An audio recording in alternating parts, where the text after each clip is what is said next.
네, 안녕하십니까. 오늘도 창세기를 강의하는 정명용 목사입니다. 지난주에 이어서 지난주에는 창세기 계획에 대해서 쭉 말씀을 드렸고, 오늘은 창세기 1장 9절부터 말씀을 전하려고 합니다. 전부도 말씀드렸지만은 창세기 1장은 천지창조의 하나의 설교도다, 이렇게 말씀을 드렸어요. 그리고 설교도를 잘 볼 줄 알면은 성경 66권 전체를 잘 볼 수 있다, 이렇게 말씀도 드렸습니다. 그러므로 창세기 1장을 좀 심도 있게 좀 잘 들으시고 과연 하나님께서 왜 천지를 창조하셨으며 또 창조한 그 내용이 어떻게 되어 있으며 어떻게 구속사가 이루어지는가 하는 것을 잘 이렇게 깨달았으면 좋겠습니다. 그리고 또 부연 설명하자면은 그 성경에 기록된 그 지명이나 또 이름이나 연도나 이런 계절 같은 것이 그냥 있는 것이 아니고 이것이 다 하나님의 구속사와 또 하나님의 기쁜 뜻이 거기에 다 숨겨 있습니다. 그러므로 이런 문제들도 이번 기회를 통해서 다시 한번 살펴봤으면 좋겠습니다. 우선 성경을 읽고 창세기 1장 9절부터 읽으면서 설명하겠습니다. 자, 하나님이 가라사대 천하의 물이 한 곳으로 모이고 묻이 드러나라 하시면 그대로 되니라. 전부도 말씀드렸지만 하나님, 이건 엘로힘인데 복수로 되어 있습니다. 그리고 물도 물들로 되어 있고, 또 가라사대라는 것은 창조주가 즉 피조물에게 명령하는 명령어다, 이렇게 말씀드렸어요. 그 창조에 바라라는 말이 있고 아사라는 말이 있고 야차라는 말이 있는데, 바라는 것은 무에서 유를 창조하는 것. 전번에도 말씀드렸지만은 로마서 4장 무에서 유를 창조한다, 이 말씀을 좀 보겠습니다.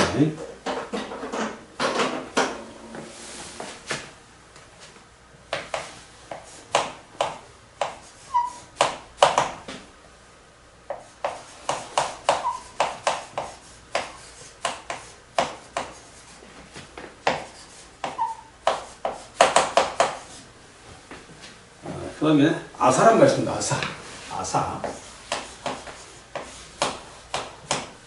아사가 있는데, 아사는 하나의 그 조립이다. 조립하다, 형상하다, 이런 의미가 있습니다. 아사. 그러니까 원재료가 있는 상태에서 어떤 특정 물건을 만든 것이다, 즉 조립한 것이다, 이렇게 보면 되겠습니다. 그리고 이제 야찰이라는 말이 있는데, 야찰이라는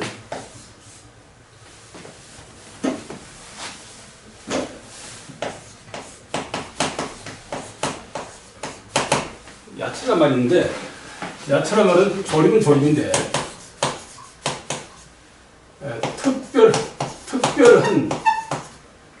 특별히 말하자면 생산이랄까요? 우리가 물건으로 말하면 이제 그냥 모방한 물건이 있고, 그렇지 않으면은 진품이죠. 진품. 이런 것을 이제 야차르, 이렇게 이제 말씀을 한다고 말씀을 드렸어요. 이게 이제 창세기 2장 7절입니다. 이제 사람을 지을 때 사람을 지으시고, 이런 의미가 되겠어요. 오늘 본문 속에서 하나님이 가라사대 때 천하의 물이 한 곳으로 모이고 묻이 드러나리라, 그렇게 말씀하시는데, 이 말씀은 노아 홍수 때에 하나님께서 물을 한 곳으로 모이고 나서 묻이 드러난 장면을 말씀하셨는데, 이 장면이 조금 특별한 얘기가 되겠습니다. 특별한 얘기인데, 이것을 한번 설명을 해볼게요. 자,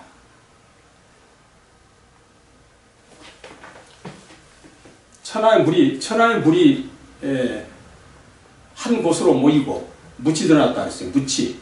묻이 드러났는데 묻이 드러난 하심에 10절 보니까 하나님이 묻을 땅이라 하시고 모인물을 바다라 칭하시니라. 묻을 땅이라 하시고 묻을 땅입니다. 땅.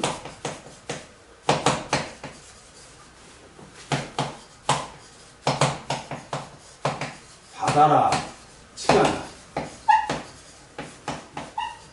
이렇게 말하고 있네요. 이게 무엇을 얘기하고 있을까요? 이건 설교도로 말씀드렸어요. 이 설교도인데 과연 무엇을 하기 위해서 물을 한 곳으로 모이고 한 곳으로 모이니까 묻이 드러나더라. 이렇게 말씀하고 있는가? 이건 바로 아브라함이 갈대우르를 떠날 때 하나님께 약속하신 약속이 있어요. 너희가 하늘을 보라. 하늘의 별을 보고 땅의 모래를 봐라. 너희 자손이 별처럼 바다 모래처럼 이렇게 창성이 될 것이다 하는 약속을 했습니다. 그는 아직 무자입니다. 자식 없는 무자인데 그런 약속을 하시면서 갈대우르를 떠나라. 그 무상의 도시를 떠나라. 이렇게 말씀을 했죠. 근데 바로 이 얘기는, 이 묻히다는 이 얘기는 바로 무엇을 의미하느냐? 할례입니다. 할례. 할례를 얘기입니다. 묻이 드러나서 씨를 뿌려서 하나님께서 원하는 농사를 지을 수 있는 그 땅을 지금 개간하는 그런 사역이 되겠습니다. 묻이 드러난 얘기는. 그래서 할례를 얘기한 것인데 이 할례는 여러분이 잘 아다시피 즉 그냥 쉽게 얘기해야 되겠죠. 할례는 즉 그 남자들 고추를 자르는 것이 할례죠. 그걸 자르는 건 할례라고 합니다. 우리가 할례가 여러 가지 있는데 마음의 할례가 있고 귀의 할례가 있고 그 다음에 바울 사도를 통해서 이 할례는 계명을 지킨 것이 할례다. 또 이렇게 말씀하고 있어요. 잘라내는 것입니다. 고추 끄트머리를 잘라내는 것이죠. 잘라내서 살이 드러난다. 즉 땅이 드러나는 것은 속살이 드러나는 그런 뜻이에요. 그렇게 됐을 때 바로 씨를 뿌릴 수 있고 그 씨가 바로 하나님께서 원하는 약속의 자손 이삭을 낳을 수 있다. 그런 얘기가 되겠습니다. 그래서 마음의 할례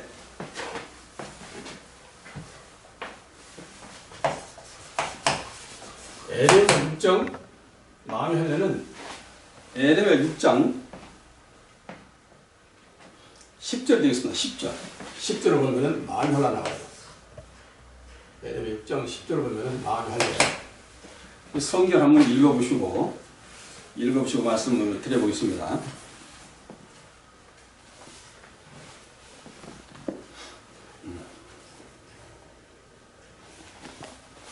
에레미야 6장 성경을 찾아보시기 바랍니다.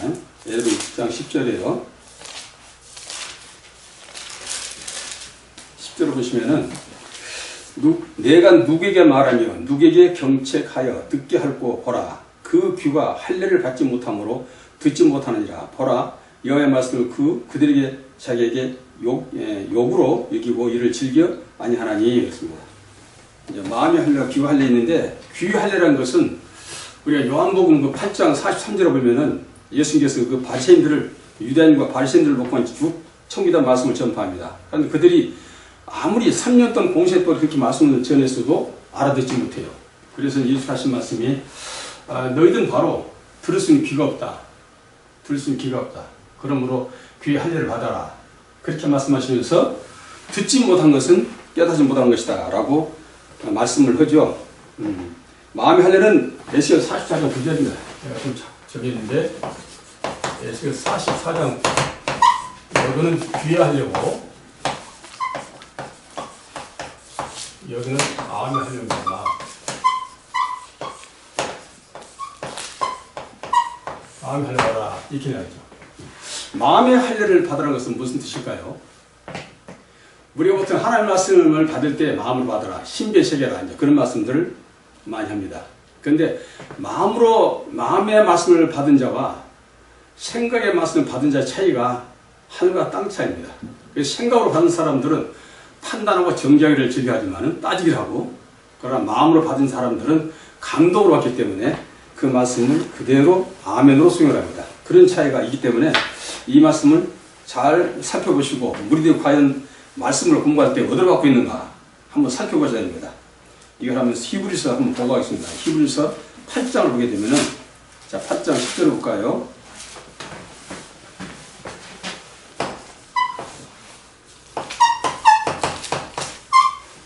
자, 히브리서 8장 10절을 보겠습니다. 여기 보면은 이스라엘 백성들이 주신 말씀이 있어요. 이스라엘 백성들에게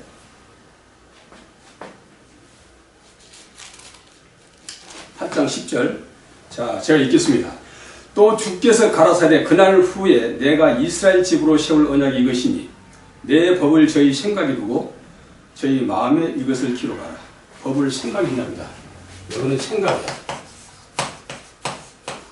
생각이 듭니다. 그럼 마음에 기록한답니다. 그러므로 이스라엘 백성들은 아무리 말씀을 들어도 깨닫지 못할 뿐만 아니라 항상 그 말씀을 가지고 장난하고 시비 걸는 거죠. 판단하고 정죄하며 결국 예수님을 그들은 알아보지 못하고 그토록 기다렸던 메시아를 바로 앞에 와서 말씀을 전해도 깨닫지 못하고 결국 예수 십자가에 못 박아버리는 그런 사건이 벌어집니다. 그러면 이제 자, 히브리서 10장을 보게 되면은 히브리서 10장 16절부터 18절 가보겠습니다. 16절부터 18절까지 보면은 요즘 반대로 되어 있어요. 이거 잘 주의해서 보시면 됩니다. 제가 읽어드릴게요. 주께서 가라사대 그날 후로는 저희와 세울 언약이 이것이라 하시고 내 법을 저희 마음에 두고, 그렇죠. 여기는 마음에 두고 생각을 기록한답니다. 이 차이죠. 그러므로 마음에 두고 생각의 기록을 받은 저들은 어떤 사건이죠?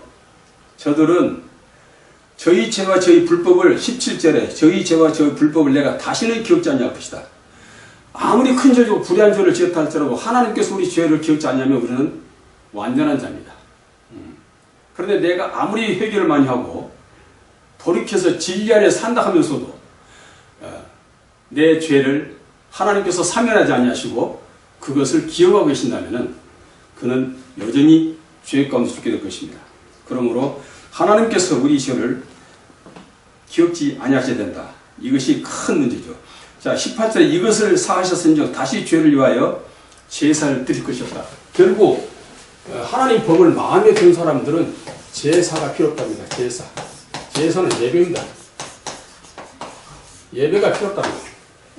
이미 이 사람은 완전한 자라 이렇게 말할 수 있습니다. 그러므로 우리가 말씀을 받을 때 항상 신비에 마음에 받고 그 마음으로 받은 말씀을 아멘으로 받아들였을 때에 그가 바로 정식으로 할례 받은 자다. 마음과 귀로 할례 받은 자요.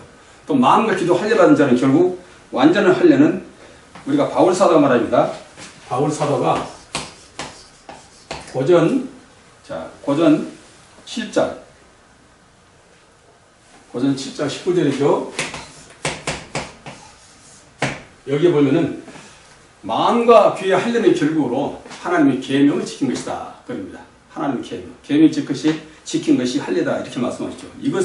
이 역사를 이루기 위하여 지금 하나님께서는 천하의 물을 한 곳으로 모이게 하고 묻이 드러났다. 그런 얘기입니다. 이 묻을 땅이라 하시고 모인 물을 바다라 칭하시니라. 하나님 보시기에 좋았더라. 이렇게 말씀하시고 이제부터는 혼돈되고 공한 그 땅이 아니라 하나님께서 완전히 개간해서 집을 지을 때 이제 기초공사하고 기초공사하기 전에 뭐 이제 다 배관 설치하고 뭐 정화지 설치하고 수도관 설치하고 다 하겠죠. 그리고 나서 이제 기초공사하고 공을 딱 칩니다. 이 상태가 바로 하나님께서 이제 농사를 질 수 있고 집을 질 수 있는 하나의 기초를 마련했다. 이렇게 되겠습니다. 이것이 바로 할례입니다. 그것을 설명해서 이 말씀한 거예요. 땅이 12절 보니까 자, 땅이 풀과 각기 11절 안 맞습니다. 11절에 하나님이 가라사대 땅은 풀과 씨 맺는 채소가 각기 종이도로 씨 가진 열매 맺는 과물레라 하시며 그대로 되니라 했어요. 여기 보면은 여기는 하나님의 가라사대가 나옵니다. 성경이 창세기 1장에 1절부터 31절까지 있는데 가라사대라는 말이 즉 하나님께서 명령으로 하신 말씀이 꼭 9번 나옵니다. 9번 나오는데 그 나머지는 가라사대 말이 없어요. 그 말씀을 잘 유념하시면서 이 성경을 보시면은 하나님이 왜 이렇게 하셨을까 하는 그 의문이 생길 것입니다. 의문이 생겨 문제가 풀려요. 땅은 풀과 씨 맺는 채소, 씨 맺는 채소, 그 다음에 각기 종류대로 씨 가진 열매 맺는 과목입니다. 열매 맺는 과목. 자, 우리가 모든 풀은 씨가 있습니다. 씨가 있는데 이거는 씨가 없는 풀이에요. 지웁니다. 자, 풀이 있어요, 풀. 그 다음에 채소입니다. 그 다음에 과목.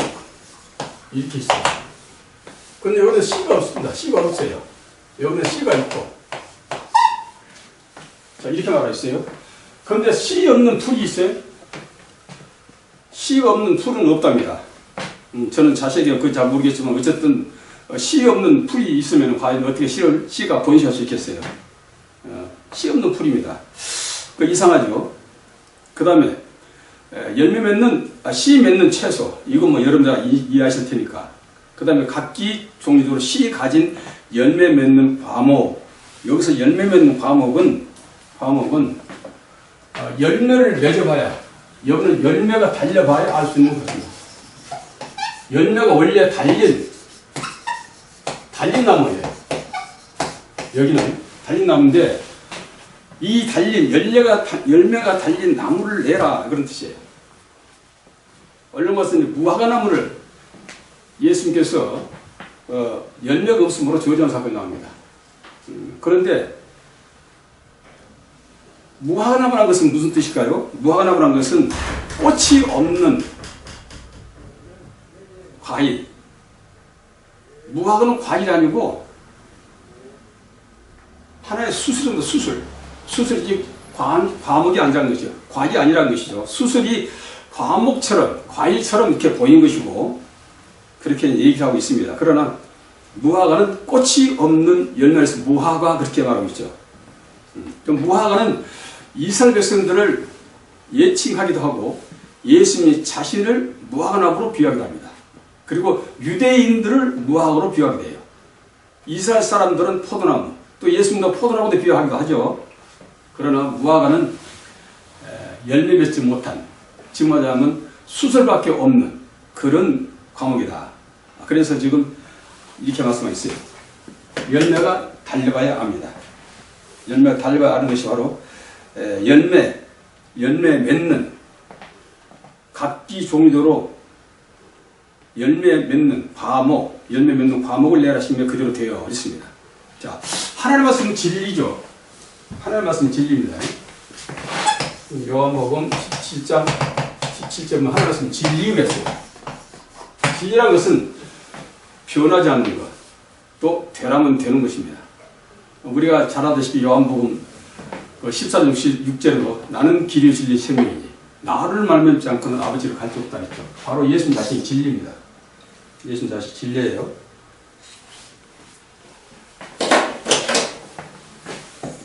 예수님 자신이 진리입니다. 진리예요. 자, 그래서 하나님 말씀이 진리 때문에 되라면 돼야 돼요. 어떤 것도 창조된 창조물들은 그 창조주의 말씀에 거부할 수 없습니다. 그러므로 빛이 있으라니 빛이 있었던 것처럼 되라면 돼야 되겠죠. 그러니까 이 말씀을 지금 12절에서 비슷한 말씀하고 있어요. 지금 창세기 1장 12절을 보니까 비슷한 말씀을 하고 있는데, 전보다 말씀드렸지만은 1절부터 31절까지가 설계도입니다. 이 설계도는 우주만물 창조 설계도가 기껏 이거밖에 안 돼요. 이것은 아주 중요한 부분만, 아주 엑기스, 중요한 부분만 하나님께서 기록하여서 이 기록된 설계도를 가지고 성자 예수께서 친히 만물을 창조하는 그런 역사가 나오는데, 그런데 과연 이렇게 비슷한 말을 두 번씩 쓸 이유가 어디 있을까? 이게 이제 가장 우리가 중요시 봐야 할 문제인데, 자, 땅이 풀과 각기 종류대로 씨 맺는 채소와 각기 종류대로 씨 가진 열매 맺는 과목을 내라 이렇게 말한 거예요. 위에는 열매 맺는 과목, 그런데 여기는 열매 맺는 나무죠. 12절에 열매 맺는 나무입니다. 나무고 위에는 과목이죠. 그러니까 무슨 말이냐면 여기는 나무고 이거는 과목을 내라. 12절은 과목을 내라 이렇게 나와요.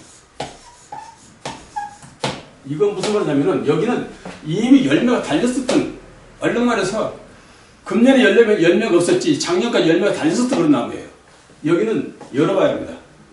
열어봐야 이게 무슨 나무인지 알 수 있는 것이죠. 그러니까 어떤 얘기냐면은 여기 달린 열매가 하나님께서 기뻐하지 않는 열매예요.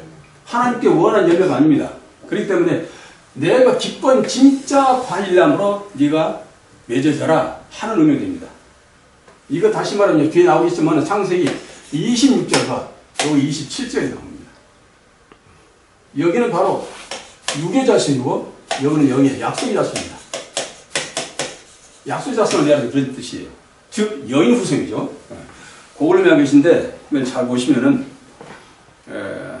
열매 맺는 나무를 내라. 나무를 내라 이렇게 말합니다. 내가 하심에 그대로 되니라.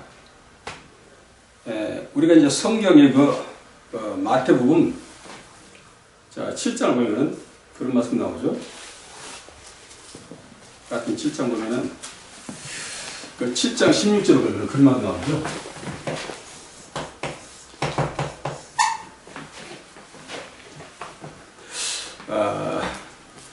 그의 열매로. 자, 15절부터 볼게요. 7장 15절, 마태복음 7장 15절입니다. 거짓 선자들을 삼가라. 양의 옷을 입고 너희에 나오나 속에는 노랗지 않은 일이라. 그렇습니다. 그의 열매로 그들을 알지니 가시나무에서 포도를 또는 엉겅퀴에서 무화과를 따겠느냐. 그렇게 말씀하시죠. 맞습니다. 가시나무에서 포도를 딸 수 없고 엉겅퀴에서 무화과를 딸 수 없습니다.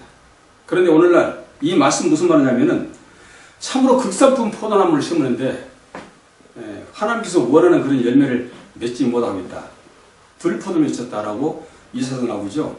그와 마찬가지로 바로 그런 열매를 극산품 나무 포도나무를 심었으면 똑같이 극산품 포도나무 나와야 되는데 지금 콩을 심으면 콩이 나와야 되는데 콩을 심었더니 팥이 나왔어요.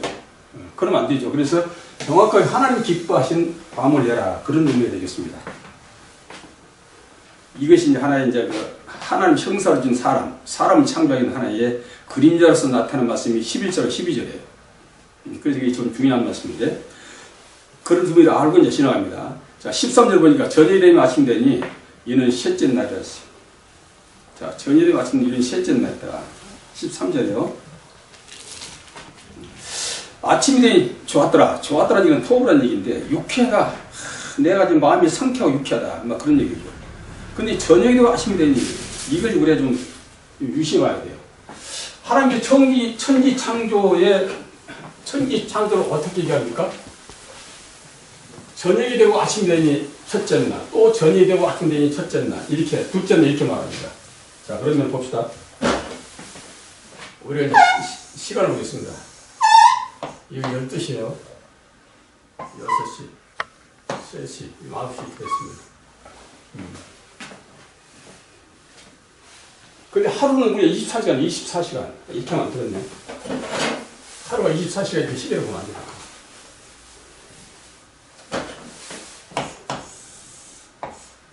이거 0시, 이거 24시간 봅시다. 이거 12시에. 우리가 여기서 출발해서 24시가 하루입니다. 얼른 말해서 이제 정확하게 지금 우리가 알고 있는 하루 개념은 저녁이 되면 저녁이 되냐 하루다. 다시 말하면 아침에서 출발해서 다시 아침으로 오니까 하루다. 그래야 맞지 않아요. 그런데 여기는 뭐랬죠? 여기가 저녁이나 저녁. 여기가 저녁이고 여기가 아침을 합시다. 아침. 또 출발해도 또 이게 뭡니까? 저녁이라죠. 이렇게 봅시다. 여기서 이거밖에 없어요. 이것만 하루입니다. 그러니까 지금 우리가 해가 뜨고 해가 져서 하루 24시간을 그런 의미의 하루가 아니고 하나님의 하루는 밤이 어둡 때 시작해서 아침 밝을 때까지 하루예요. 이건 무슨 뜻이냐면은 이 하나님께서 천지를 창조하실 때에 어디서 시작해요? 어두면서 먼 동이 될 때까지 여기까지 창조입니다. 여기는 창조 없어요. 왜 그러냐? 낮은 하나님 때입니다. 낮은 영원전, 창조 이전의 하나님 때입니다. 하나님 때문에 여기는 시간이 없어요. 시간이 없습니다. 여기는 시간이 존재해요. 시간이 존재하니까 죽음이 있다면 죽음이 있고 끝이 있어. 끝이 따르죠. 그러나 여기는 영원전, 영계에서는 시간이기 때문에 여기는 하나님이 작업을 하지 않습니다. 이걸 가지고 이된다. 그렇게 보시면 되겠어요. 그래서 전일이 마침이 되니 이는 셋째 날 이렇게 말합니다. 자, 셋째 날 그럼 어떤 일이 벌어졌을까요? 우리가 요한복음을 보면은, 요한복음 보고 지나갈게요. 요한복음 2장에 보면은 셋째 날은 사흘이죠. 사흘이 셋째 날인데 예수께서 사흘 되던 날 무슨 일을 하셨을까? 즉 이 셋째 된 날 무슨 일을 하셨을까? 이걸 보면은 이 셋째 날 작업이 나옵니다. 이것이 무슨 일인지. 여러분 잘 아시잖아요. 가나 혼인잔치죠. 자, 사흘 되던 날에 갈릴리 가나에 혼인이 있어 예수님의 어머니도 거기 계시고 예수와 그 제자도 혼인의 청함을 받더니 그랬습니다. 여러분 잘 알 거예요. 갈릴리 혼인잔치. 이 혼인잔치가 예수께서 오셔서 제일 처음 나타낸 표적 사건입니다. 포도주 사건. 물이 포도주 되는 사건이죠. 이것이 처음 표적입니다. 처음 표적인데 갈릴리 가라라 했어요. 갈릴리라는 얘기는 갈릴리라는 얘기는 회진이라는 뜻도 있고 순이라는 뜻이 있어요. 계속 예수님께서는 갈릴리 바다를 주축을 해서 복음 사역을 했습니다. 순이라는 계속 돈다는 얘기죠. 돌아요. 가버나움 시작해서 계속 이렇게 돕니다. 이렇게 돌아서 이 사역을 계속했던 그런 얘기인데 갈릴리 가나입니다. 갈릴리 가나. 이게 가나예요. 갈릴리 가나에서 혼인잔치가 벌어졌어요. 이 내용 잘 아시잖아요. 혼인잔치 벌어졌는데 문제가 있습니다. 갈릴리 가나에 혼인이 있어 예수님의 어머니도 거기 계시고 예수와 그 제자들도 혼인에 참여를 받았더니 포도주가 모자란지라 예수의 어머니가 예수께 이르되 저희에게 포도주가 없다 그렇게 말합니다. 자, 예수님은 누구니까? 예수님은 여기 지금 무슨 장으로 온 거예요? 예수님이 신랑 결혼 아니잖아요. 그런데 지금 포도주가 모자란 것을 그 어머니가 예수님께 얘기합니다. 야, 포도주가 떨어졌네. 어떻게 좀 해봐. 원래 포도주를 준비하신 사람은 신랑이 됩니다. 신랑이 되는데 예수님은 초청받은 사람이에요. 초청을 받았는데 어떻게 해서 초청받은 예수님께 지금 포도주가 떨어지고 좀 해봐. 그러고 부탁합니다. 이거 그냥 하는 얘기가 아니잖아요. 마리아가 어머니 마리아가 정신 왔다 갔다 하는 것도 아니고 그냥 한 얘기 아닌데 왜 이런 부탁을 했을까? 그렇게 했더니 그 다음 말이 재밌죠 또. 예수께서 가라사대 4절에 여자는 귀나여 이런데 여자여 나와 무슨 상관이 있나이까. 지금 예수님의 모친 보고 예수님께서 어머니 그러지 않고 귀나여 이릅니다. 여자여. 근데 예수 한 번도 자기 입으로 예수님 마리아를 어머니라 부른 사실이 없어요. 어머니가 아니기 때문에 어머니라 부른 거 아니잖아요. 어머니라 부른 사실이 없습니다. 그런데 여기서도 똑같이 여자여 나와 무슨 상관이 있나이까. 상관이 있다는 얘기죠.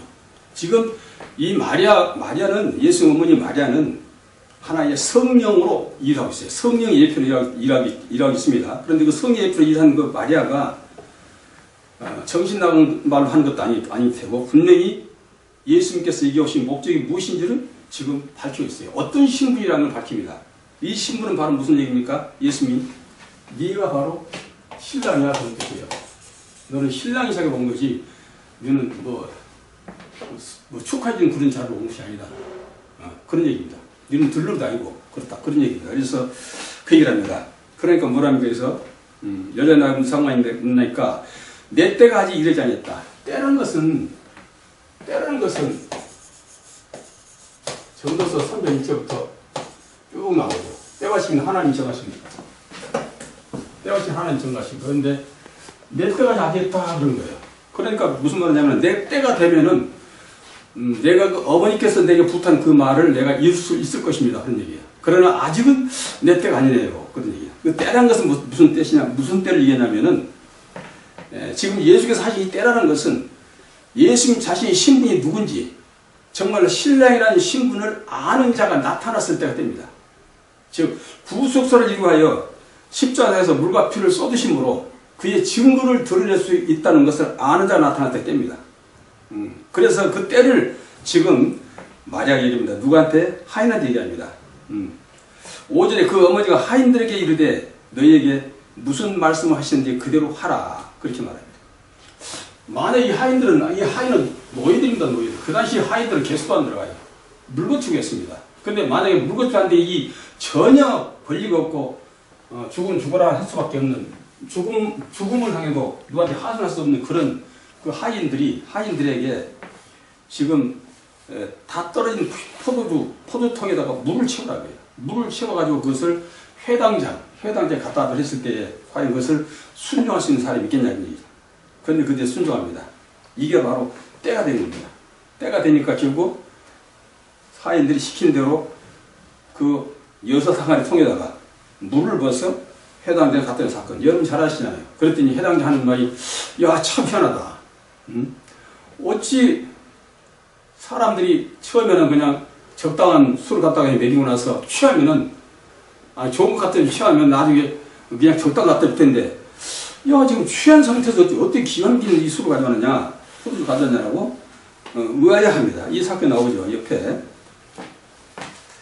유대인의 결례에 따라 두세 통 드는 돌항아리 여섯을 놓이는지라 예수께서 저희 이르시되 항아리에 물을 채우라 하신즉 아구에 채우니 아구까지 꼭꼭 채우니 이제 떠서 연화제 갖다 주라 하심에 갖다 주었더니 연화제는 물로 된 포도를 맛보고 어디서 났는지 알지 못하되 물돈 하인들은 알더라. 연회장이 신랑을 불렀는데 신랑을 부릅니다. 불러 말하되 사람마다 먼저 좋은 포도주를 내고 취한 후에는 낮은 것을 내거늘 그대는 지금까지 좋은 포도주를 두었도다. 그렇죠. 포도주를 만든 사람이 지금 신랑이죠. 여기 신랑이라고 얘기합니다. 비로소 이제 연회장이 너가 신랑이야. 너가 포도를 만든 너 신랑이야 라고 얘기합니다. 그래서 지금 신랑된 예수님께서 오셔서 첫 그 표적이 신부를 만나 하나의 가정을 이루는 사건이 바로 여기 가나 혼인잔치다 그런 얘기입니다. 그래서 여섯 항아리라는 것은 6천년을 의미하고 6일 창조를 또 의미합니다. 또한 6이라는 사건은 사단을 지칭하기도 합니다. 그러므로 사단 지칭하는 건 결국 율법 시대. 율법 시대는 마감이 되고 이제 일곱 항아리로 들어갈 수 있는 그 물, 바로 복음으로 되는 그 물을 이제는 먹음으로 구원을 이루는 역사에 나올 것이다 하는 것은 하나의 예표로 보여진 장면이기도 합니다.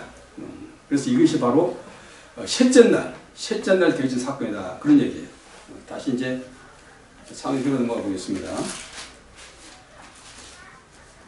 원래 창세기를 이걸 제대로 강의하려면은 한 2년 걸려요. 2년 걸리는데 그렇게 해서 안 되니까 그래서 지금 아주 이제 앞으로는 중요한 부분만 뽑아서 이렇게 말씀을 드리려고 그래요. 그래서 이제 더 자세히 보려면 이제 책을 통해서 볼 수밖에 없는데 그렇게 앞으로 이제 준비를 하겠습니다.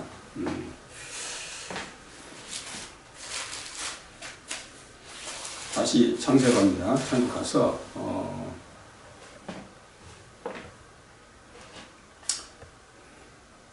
자 13절이 이제 정일이 마침되니 이는 셋째 날을 말씀드렸고요. 하나님 가라사대 14절에 하늘에 궁창에 광명이 있어 주야를 나누라 또는 그 광명을 하여금 징저 사셔 일자를 여누라 나누라 그럽니다. 자, 창세기 1장 2절에서는 혼돈하고 공한 땅에 3절에 가서 이제 빛이 있으라 이렇게 말씀했죠.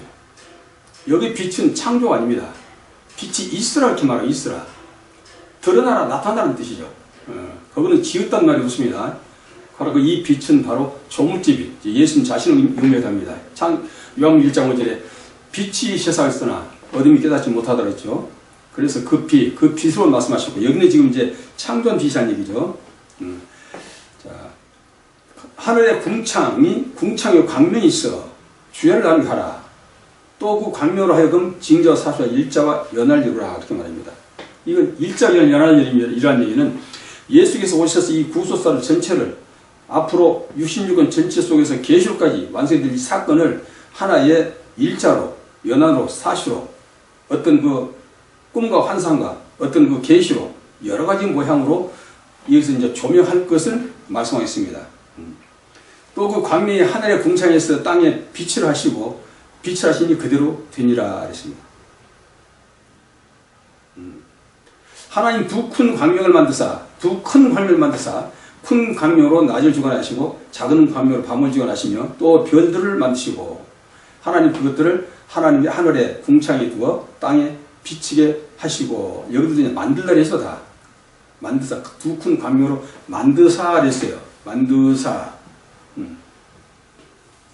이 만든다는 것은 여기 만든다는 것도 똑같이 여기는 좀 달라요. 에트란 말인데 에트란 말입니다. 에트. 여기 지금 뭐 저는 이제 원어를 잘 모르지만은 바라 뭐 아사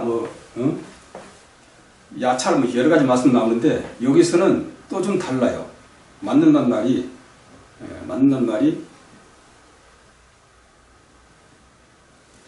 에트라이고 이것은 불가능한 불변사랍니다.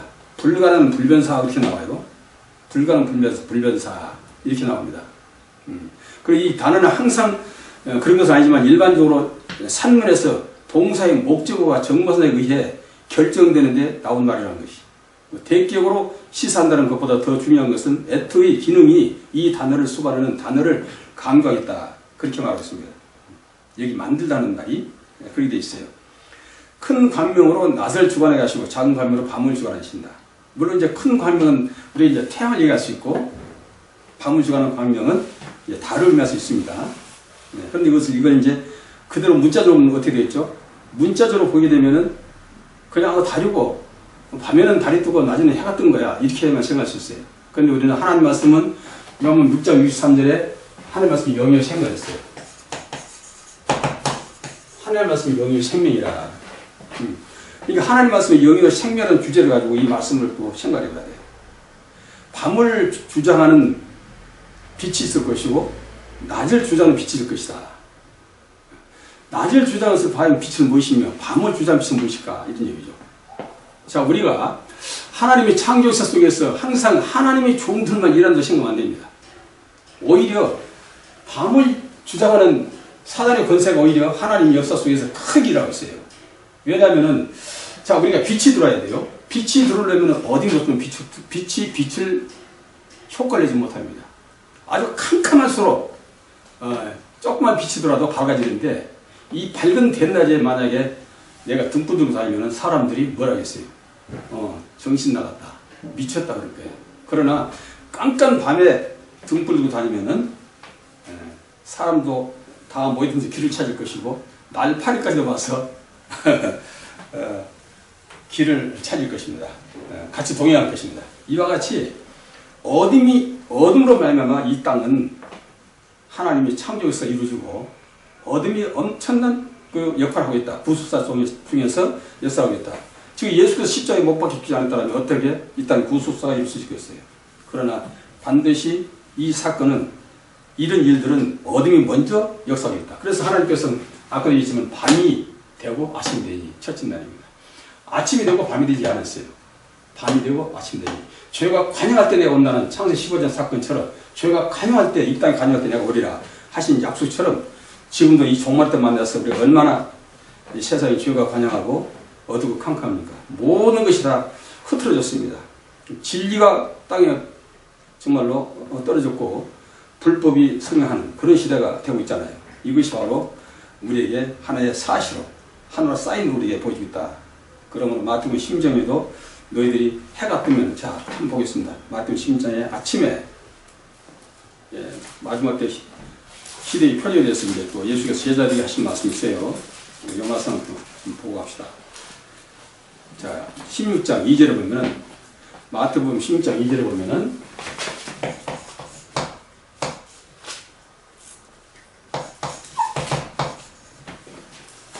자 마태복음 16장 2절 3절까지 보겠습니다.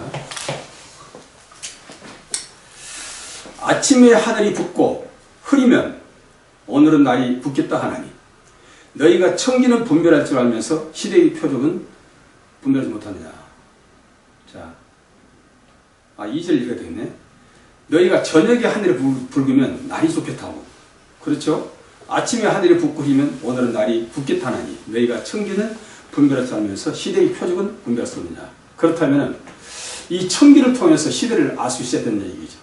하나님 종들은 반드시 시대를 알아야 됩니다. 지금 때가 어느 때인지, 종말인지, 얼른 와서 씨를 뿌릴 때인지, 거둘 때인지, 이거 우리가 알고 복음을 전해야 됩니다. 그래서 우리가 마태복음 24장 45절에도 때에 맞는 양식을 주는 자가 되어야 된다. 때를 따라 양식을 주는 자가 있을 때 내가 그를, 하나님께서는 그에게 기업을 주겠다 이렇게 약속하고 있습니다. 그러니까 지금 여기서 보이는 저녁에 하늘이 붉으면서 저녁에 하늘이 붉고 저녁에 하늘이 붉으면 어떤 사건이 벌어지죠? 붉으면 날이 좋겠다 그럽니다. 저녁에 하늘이 붉으면 날이 좋겠다. 그 무슨 말일까요? 붉다는 얘기는, 저녁에 붉다는 얘기는 저녁은 사단의 때라 했어 아까. 사단이 주장하는 시대. 사단의 모든 이론과 또 사람의 생각과 교훈과 철학이 주장하는 시대가 저녁입니다. 저녁. 근데 저녁에 하늘이 붉대요. 하늘이 붉다는 건 뭡니까? 이건 전쟁이죠. 바람이죠. 바람이 불게 되면 어떻게 되죠? 그때는 주님 오실 날이 가깝다는 얘기죠. 그래서 좋겠다 하고, 아침에 하늘이 붉고 흐리면, 아침에요. 이 아침은 큰일 납니다. 아침에는 이제 하나님께서 인도하는 세상, 새하늘과 새 땅이 전개될 영원한 세계가 이제 아침부터 시작될 텐데, 아침에 이런 사건이 벌어져요. 아침에 하늘이 붉었다. 즉, 전쟁이 벌어집니다. 아침 전쟁이 벌어집니다. 전쟁이 벌어지면 어떻게 되죠? 이제는 큰일 나죠. 그래서 이것을 마태복음 24장 15절부터 쭉 다 나옵니다. 15절부터 거룩한 것이 가정에 쓰는 것을 보거든요. 유대에 있는 사람들은 산으로 도망가라. 또 지붕에 올라간 자들은 겉옷을 가지려고 내려오지 마라. 또 밭에 나간 자들은 집으로 돌아오지 말고 아이벤 자들과 전문인 자들은 화로다. 그날이 안식일이나 겨울에 나지 않도록 기도하라. 이런 말씀 나오죠. 이게 이제 마지막 사건이에요. 바로 그건 뭡니까? 아침에 하늘이 붉다 이 말이에요. 아침에 하늘이 붉으면 큰일 나는 거야. 이것이 진짜 우리 믿음의 사람들이 생명인데 엄청난 고난과 고통에 따른다는 얘기가 있죠. 그래서 그걸 보고 너희들이 시대를 알라. 지금 시대를 보고 청기를 알라. 청기를 하고 시대를 알라. 이렇게 말씀해요. 시대나 청기나 같은 얘기 되겠죠. 그런데 이 악하고 음란한 시대는 표적만 구하지. 정말로 하나님 때가 언제인지, 종말의 때인지, 씨를 뿔 때인지, 거둘 때인지를 모르고 있다. 그런 얘기. 이거 악하고 음란한 시대라는 거예요. 그러니까 오늘날 봐보세요. 오늘날 교인들이 뭘 찾아다닙니까? 표적 찾아다닙니다. 신이라만 찾아다니고. 물론 또 해야 되겠죠. 어떤 꿈 얘기, 환상 얘기. 그건 쏠기답니다. 그러나 그것은 말씀이 될 수 없다. 그것도 전혀 무시할 수는 없지만은 그걸 규칙으로 해서 따라다니면 안 된다. 그런 얘기입니다. 그래서 표적을 구하고, 옛날처럼 요나의 표적밖에 없다는데 표적을 구하고 한 그 유대인들은 결국 예수님을 찾지 못하고 다 망하고 말지요. 그것을 지금 얘기하고 있습니다. 또 다시 갑니다.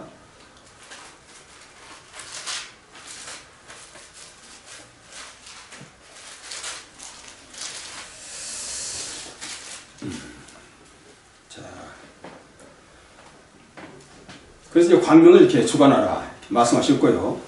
하나님이 17절에 하나님은 그것들을 하늘에 궁창에 두어 땅에 비춰. 궁창은 하나님 보호자가 있는 것이 궁창입니다. 궁창에 두어 땅에 비추게 하시며 주야를 주관하시며, 하나님께서 궁창에다 이걸 비춰서 이렇게 비춘다는 얘기는 하나님이 종들 통해서 그때 필요한 말씀 항상 계시한다는 뜻이에요. 그때 때에 맞는 말씀. 그러니까 옛날에 500년, 1000년 전에 유명한 신학자들이 그 주장했던 메시지가 지금도 똑같이 통용될 수는 없습니다. 그보다 더 깊은 비밀을 알지 못하면 종말의 때를 알 수 없다. 그런 얘기입니다. 그래서 항상 때에 맞는 음식을 먹어야 된다. 그래서 요한복음 우리가 잘 알죠? 요한복음 16장 12절에 보면은 예수께서 제자들에게 말씀하세요. 예수께서 제자들 12제자들에게 모든 주고 싶어요. 모든 비밀을 다 가르치고 싶습니다. 그러나 그대도 때에 맞는 양식을 줄 수 없다는 얘기예요. 그래서 내가 너희들이 이럴 말이 많아. 이럴 말이 많은데 아직은 너희들이 감당치 못할 것이다.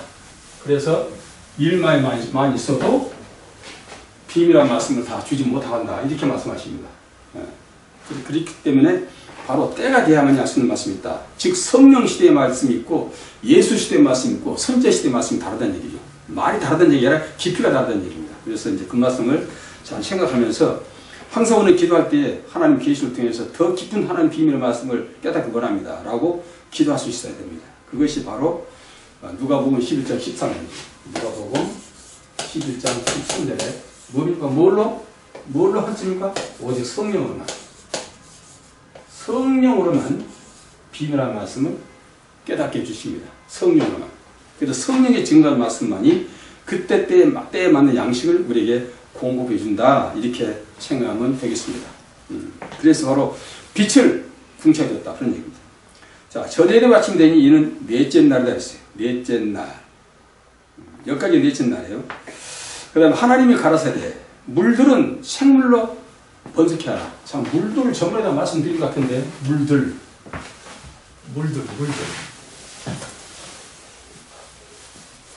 우리가 말씀도 다 똑같은 말씀 아니에요. 물, 그러면, 첫째, 바닷물 있어요, 바닷물. 바닷물 있고, 그 다음에 두 번째 강물이 있습니다. 그 다음에 생수가 있어요. 물도 종류가 시아가죠. 예.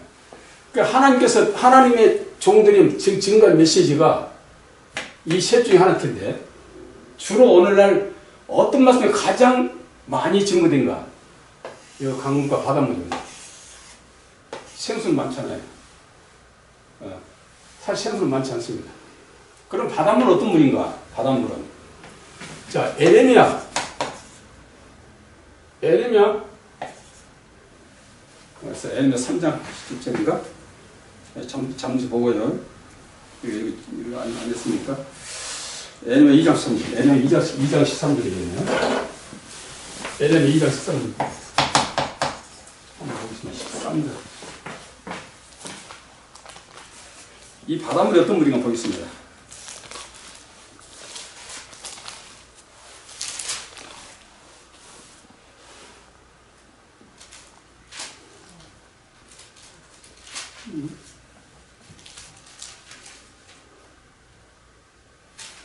바닷물. 내가 어디다 해놨는데 모르겠네.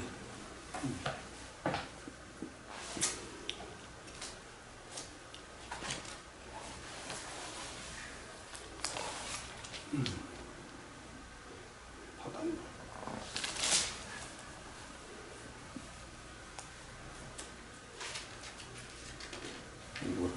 뭐라? 이게 생각이 안 날까? 나는 말씀인데. 에레미야 2장 13절, 2장 13절.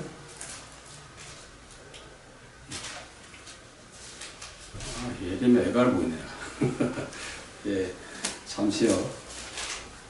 에레미야.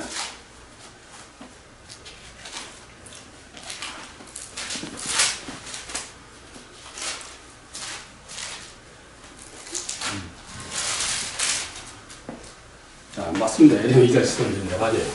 아까 에레미야 애가를 찾았어. 에레미야 2장 13절을 보면은, 여러분도 찾아보시 기 바랍니다. 13절 보면은, 내 백성이 두 가지 악을 행하네. 곧 생수에 거는 데는 나를 버린 것과, 또 스스로 웅덩이를 파는 것인데, 그것은 물을 저축지 못하는 터진 웅덩이가 됐어요. 그러니까 스스로 만든 말이에요. 스스로 한 웅덩이입니다. 웅덩이. 이것이 바로 바닷물이에요. 다시 말하면 바닷물은 각종 물들이 다 모인 것이 바닷물이에요. 뭐 산에서 빗물이 됐건 무슨 뭐 정화조물이 됐건 무슨 뭐 내물이 됐건 빗물이 됐건 뭐 어떤 물이 다 모인 것이 바로 바닷물입니다. 그래서 계시록 13장 1절에 보면은 이 바다에서 나온 짐승이 있어요. 예, 일곱 머리 10뿔을 가진 짐승이 나오죠. 그 짐승이 바로 바다에서 나옵니다. 이 바다에 나온 짐승이 어떤 짐승입니까? 오늘날 종교 통합을 이루는 하나의 수장이겠죠. 그건 뭐 누구라고 얘기하지는 않겠습니다. 여러분들이 다 판단하시면은 지금 다운주의와 종교 통합을 이루는 자들이 거기 수장이 누군가? 그게 바로 바닷물입니다. 스스로 한 뭉텅이들이에요. 이것이 악을 행했다. 너희들이 두 가지 악을 행했다. 생수 대신 생수의 근원 대신 나를 버리고 너희들이 스스로 말씀을 만들어서 저맛대로 말씀을 증거하고 있구나. 즉 사람의 경험과 이론과 철학으로 이것이 하나님의 말씀이처럼 증거하고 있다. 이것이 바로 바닷물입니다. 바닷물. 그 다음에 어떤 물이요? 강물이다, 강물. 이 바닷물은 또 어떤 물? 여기 이제 홍해도 있죠, 홍해. 홍해가 바닷물이에요. 그 다음에 강물. 요단강입니다. 요단강. 예수께서 세례를 어디서 받았어요? 요단강에서 받았죠? 요단강에 세례를 받습니다. 요단강에 세례를 받은 또 이유가 있어요. 왜 예수께서 세례를 받을 때 생수를 받지 않고 또 바닷물을 받지 않고 왜 강물에서 세례를 받았을까? 이 강물은 바로 어떤 물인가? 야곱의 우물이었어요. 야곱의. 요한복음 4장 9절부터 10절까지 쭉 나옵니다. 여기 보면은 예수께서 수가성을 찾아가서 수가성 여인을 찾아가가지고 수가성 여인에게 생수의 근원 되신 예수께서 내게 물 좀 다오 그럽니다. 이게 기가 막혀도 비밀이 있어요. 여기 한번 또 보고 가겠습니다. 이게 이제 강물인데요. 자, 요한복음 성경을 펴보시죠. 요한복음 4장입니다. 요한복음 4장 어디서 볼까요? 7절부터 보겠습니다. 사마리아 여자 하나가 물을 길러왔다. 왔음에 예수께서 물 좀 달라시니 이는 제자들이 먹을 것을 사러 동네에 들어갔습니다. 단둘이 만났습니다.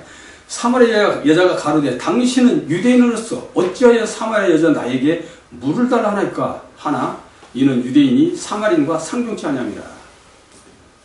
지금 이 사마리아인은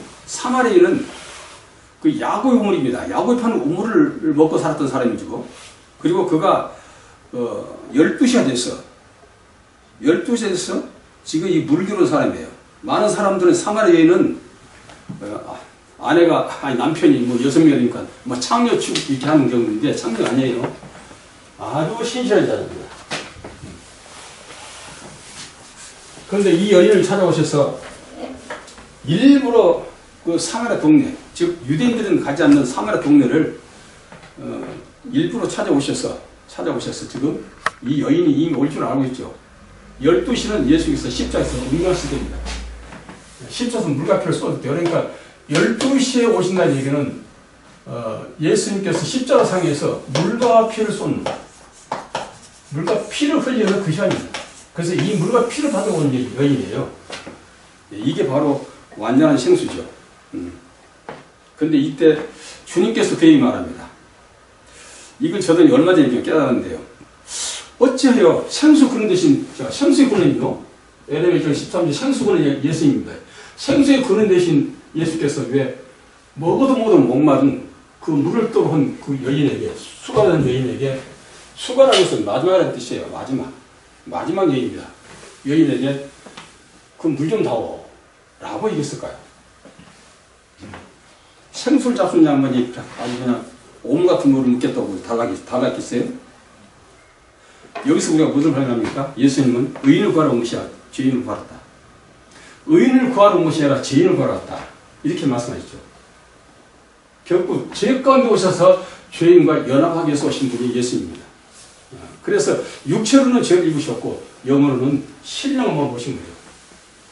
그래서 결국 물이 달라 합니다. 이거 좀 설명해 보겠습니다. 물이라는 것은 어떤 거였죠? 물은 말씀이죠. 물은 말씀입니다. 우리가 이제 오전 잠깐 설교를 들었는데 요한복음 3장 5절 보면 물과 성령으로 거듭나지 않으면 아버지 나라에 갈 수 없다. 맞습니다. 물과 성령으로 거듭나지 아니하면 아무라도 아버지에 갈 수 없다 말합니다. 그래서 우리는 반드시 이 우리 성령을 통해서 왜 예수님께서는 생수의 그런 예수께서 먹어도 목마른 야곱의 우물, 즉 율법의 우물을 이 여인에게 유혹하는가 하는 것을 다음 시간에 다시 하겠습니다. 예, 감사합니다.